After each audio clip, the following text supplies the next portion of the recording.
Je vais passer tout de suite la parole à nos deux orateurs. Donc, à ma droite, Monsieur Alpha Ouedraogo, qui est le directeur général du CIF, qui vient juste de se féminiser, qui est devenu maintenant la CIF, donc la Confédération des institutions africaines.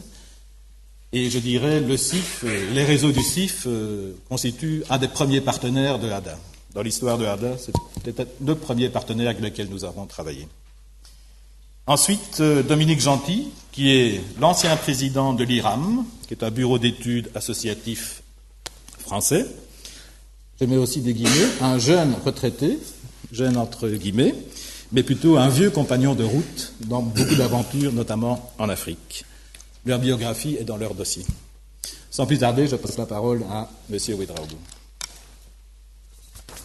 Bonjour et bienvenue. Bon, moi, je voudrais tout simplement porter un témoignage pour avoir été quelqu'un qui a mis la patte donc, dans la mobilisation de l'épargne. Peut-être avant de commencer mes propos, je voudrais tout d'abord un mot de remerciement. D'abord de la coopération luxembourgeoise pour avoir fait donc, du Luxembourg le carrefour, semble-t-il, européen de la microfinance, mais moi je pense que c'est le carrefour tout court de la microfinance. En tout cas, ça a permis à nous autres d'être pris un peu plus au sérieux. Bon, deuxième élément, je voudrais également un mot de remerciement à l'endroit de ADA pour l'appui financier, l'appui technique.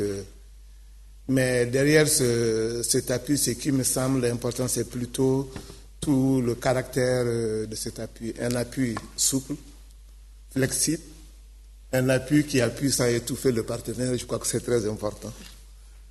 Donc, très rapidement, au niveau donc de la mobilisation de l'épargne des pauvres, un des canaux par lequel a été fait donc cette mobilisation, c'est au niveau des coopératives d'épargne et de crédit.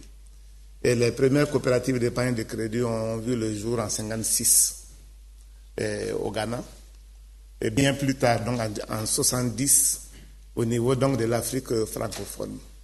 Donc ça permet quand même de corriger un peu ce qui est véhiculé. La microfinance n'a pas commencé en 1986. Elle a bel et bien commencé, en tout cas en Afrique francophone, vers les années 50. Donc, et ces coopératives d'épargne et de crédit, généralement, ce sont des petites institutions, de petite taille, qui sont gérées démocratiquement avec une assemblée générale des membres élus. Et ça revêt deux aspects essentiels. L'aspect d'abord associatif, qui est le regroupement donc de personnes, et puis bien sûr l'aspect entrepreneurial, parce que l'objet de travail est l'épargne. Dans cette mobilisation de l'épargne, je pense que ce qui est très très important d'abord, c'est la construction de la confiance. Ça prend énormément du temps. Il faut convaincre les gens, il faut amener les gens donc à mobiliser de l'épargne. Et dans cette perspective, les coopératives d'épargne et de crédit en Afrique, dans les années, ont permis donc de mobiliser cette épargne. Et je crois que ce qui était important là-dedans, c'est qu'on a réussi quand même à prouver que l'épargne existe au niveau des pauvres et qu'elle est mobilisable. Alors que dans la plupart du temps, on nous disait bon, les pauvres ne peuvent pas épargner. Il y avait une certaine approche qui voudrait que tout l'appui au niveau donc, de ces gens se fasse à partir des subventions. Nous, ce que nous avons décidé de faire, c'est mobiliser l'épargne pour essayer de prendre en charge donc, le développement des pauvres.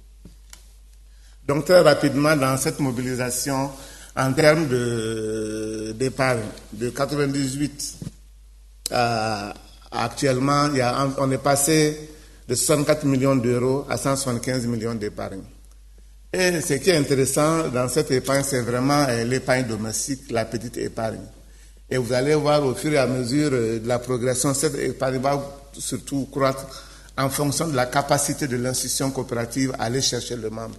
Parce que comme vous le savez, l'épargne du pauvre, c'est petit.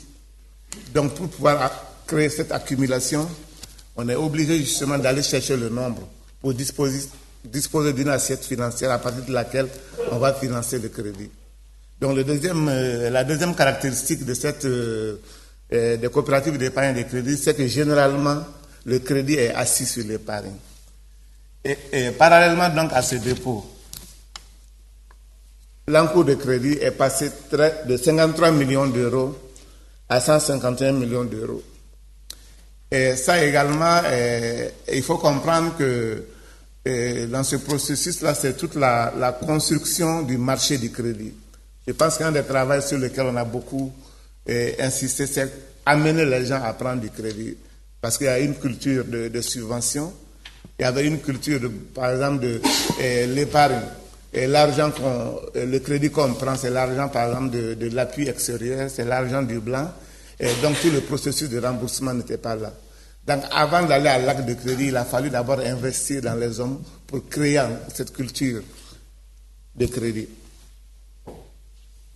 Donc, au terme de 10, 20 ans, 30 ans aujourd'hui, ce qu'on constate au niveau de ces coopératives d'épargne et de crédit, vous le voyez donc au tableau, c'est que c'est l'épargne qui nourrit le crédit. Le crédit est assis vraiment sur l'épargne du milieu. Je crois que ce qui est très très important, c'est que l'accumulation, le financement du crédit se fait vraiment à partir des ressources propres.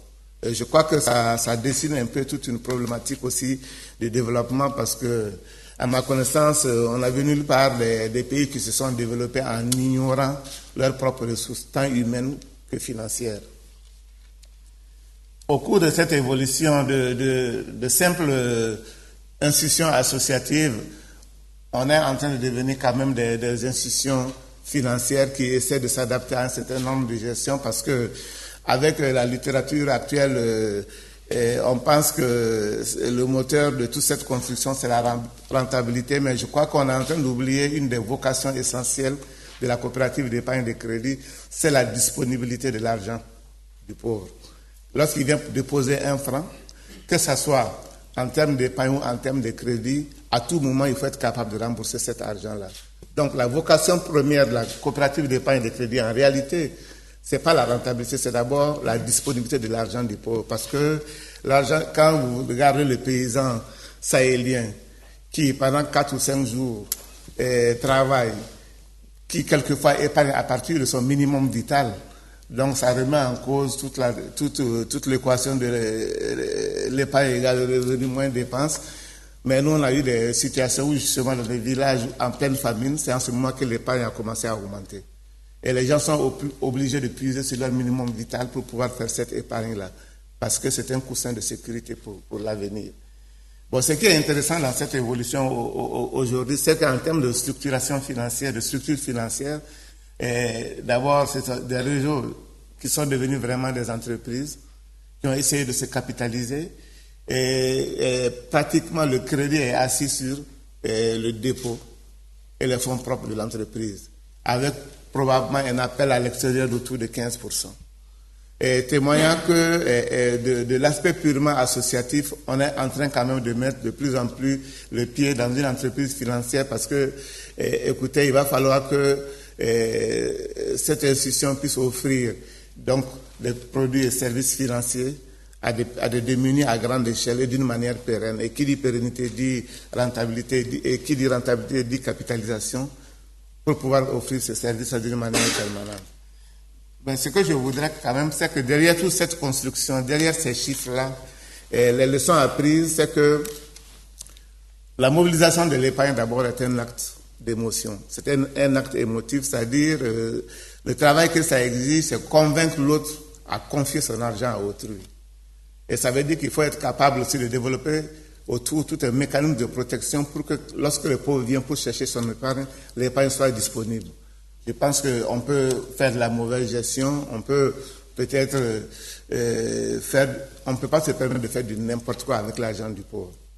Deuxième élément, la mobilisation de l'épargne est aussi un acte d'éducation. On voit les chiffres aujourd'hui qui défilent, on voit quand même toute une construction institutionnelle qui est faite.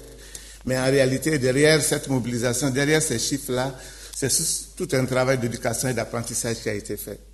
D'abord, comment mobiliser l'épargne, comment la gérer, mais également comment prendre des décisions pour son utilisation. Ensuite, au fil des années, cette mobilisation d'épargne est devenue un acte d'accumulation. est devenu un acte d'accumulation par la capacité à aller chercher des gens. Comme je le disais à l'exposé, l'augmentation de l'épargne est liée plutôt à la multitude de petites épargnes qu'on peut aller chercher. Ce n'est pas forcément des gros revenus. Donc, l'institution coopérative d'épargne et de crédit doit cibler le plus grand nombre pour pouvoir disposer de l'épargne pour financer les crédits. C'est en même temps aussi un acte de solidarité. Et moi, le défi qui se pose aujourd'hui dans ces coopératives d'épargne et de crédit, c'est que cet instrument d'accumulation, on souhaiterait donc que ça devienne vraiment un instrument de développement. Je pense qu'il ne faut pas qu'on se trompe de combat, il ne faut pas qu'on oublie d'où on vient. La finalité quand même de la microfinance, c'est essayer de mettre les services et les produits et services financiers accessibles au plus grand nombre. Bon, bien sûr, le reste peut venir, mais je crois que le plus important aujourd'hui, c'est que la grosse majorité, les 90% de nos populations qui sont exclues du service bancaire aient accès aux services bancaires. Je vous remercie.